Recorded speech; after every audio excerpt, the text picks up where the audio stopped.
அரசு தேர்வு போட்டியாளர்களுக்கும் வணக்கம்.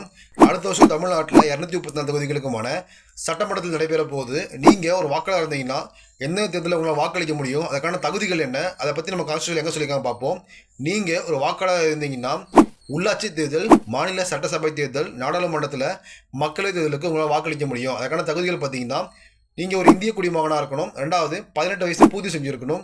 மூணாவது பார்த்தீங்கன்னா ஒரு தொகுதியில் நீங்கள் வசிப்பராக இருக்கணும். அது மட்டும் இல்லாமல் இந்திய தேர்தல் ஆணையத்தால் நீங்கள் தகுதி நீக்கம் செய்யப்படாதவராக இருக்கணும். அப்படி இருந்தால் மட்டும்தான் உங்கள் நேமை ஓட்டர் லிஸ்ட்டில் ஆட் பண்ணி உங்களால் ஓட்டு போட முடியும். இதை பற்றி நம்ம கான்ஸ்டியூஷனில் பார்ட் 15 எலெக்ஷன்ஸ் அப்படின்னு டாப்பிக்கில் சொல்லியிருக்காங்க. ஆர்டிகல் பார்த்தீங்கன்னா 324 329 சொல்லியிருக்காங்க.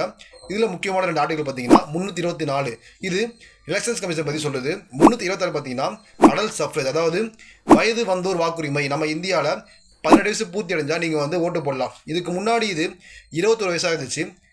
இப்போது 18 மாறி இருக்குது. இது பார்த்தீங்கன்னா 61வது அரசியலமைப்பு சட்ட திருத்தம் 1988 இதை 21 18 குறைச்சிருக்காங்க.